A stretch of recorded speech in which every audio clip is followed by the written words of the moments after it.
Hello friends, welcome back to taste therapy. ఈరోజు నేను egg pepper fry చేసి చూపిస్తాను.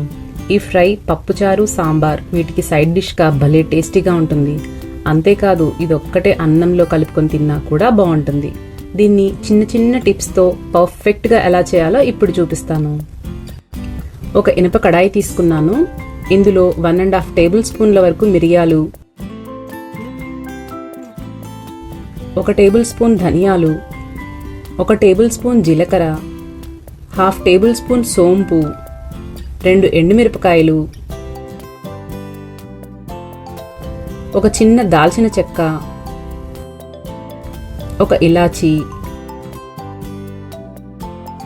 అలాగే 5 లవంగాలు వేసి వీటిని మంచి వాసన వచ్చే వరకు వేయించుకోవాలి.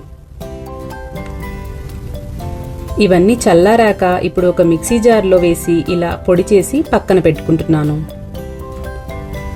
ఇక్కడ 6 గుడ్లు ఉడకబెట్టి పెట్టుకున్నాను. వీటిని సగానికి కట్ చేసి పెట్టుకోవాలి. ఒక ప్యాన్లో 1 టేబుల్ స్పూన్ నూనెను వేసి కొద్దిగా పసుపు, కారం, ఉప్పు వేసి ఈ నూనెంతా కలిసిపోయాక ఈ ఎగ్స్ని ఇలా ఒక్కొక్కటిగా వేసుకుని ఫ్రై చేసుకోవాలి. కట్ చేసిన గుడ్లని ఒక్కొక్కటి మాత్రమే వేసుకోండి. అన్నీ ఒకేసారి వేసి కలిపేశారంటే లోపల ఉన్న సొన బయటికి వచ్చి ఫ్రై నురుగుగా వస్తుంది. ఇంకో సైడ్ కూడా తిప్పుకొని ఇంకో నిమిషం పాటు వేయించుకోవాలి. ఇప్పుడు వీటిని ఒక ప్లేట్లో తీసి పక్కన పెట్టుకుందాం.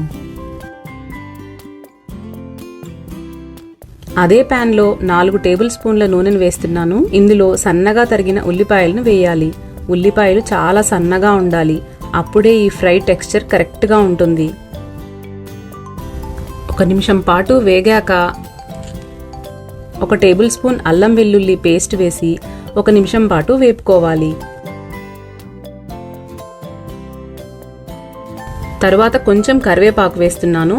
ఇది కూడా వేగాక 1 టొమాటోను వేసుకుంటున్నాను. ఇప్పుడు ఇందులో రుచికి సరిపడా ఉప్పు వేసి బాగా కలుపుకోవాలి. టొమాటోలు బాగా మగ్గాయి అనుకున్నాక ముందుగా మనం గ్రైండ్ చేసి పెట్టుకున్న మసాలా పౌడర్ను ఇందులో వేసేస్తున్నాను. మసాలా పౌడర్ అంతా ఆనియన్స్కి బాగా పట్టేలా 1 నిమిషం పాటు బాగా వేపుకోవాలి. ఇప్పుడు ఇందులో కొంచెం వాటర్ పోస్తున్నాను. వాటర్ పోసాక మసాలా మంచి స్మెల్ వస్తుంది. మనం పోసిన నీళ్లన్నీ ఎగిరిపోయి ఇలా దగ్గరకు వచ్చాక ఇప్పుడు మనం ఇందాక వేపి పెట్టుకున్న ఎగ్స్ని వేసుకోవాలి. ఎగ్స్ని ఒక్కొక్కటిగా మాత్రమే వేసుకోండి.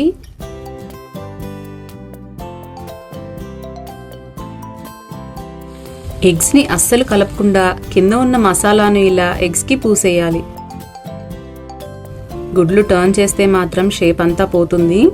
ఇలా 1 నిమిషం పాటు ఫ్రై చేశాక కట్ చేసి పెట్టుకున్న కొత్తిమీరను వేసి స్టవ్ ఆఫ్ చేసేయండి. అంతేనండి, tasty and healthy egg pepper fry ready. మీరు కూడా తప్పకుండా ట్రై చేయండి. ట్రై చేస్తారు కదూ. బాయ్ అండి. ఇంకొక వీడియోతో మళ్ళీ కలుద్దాం.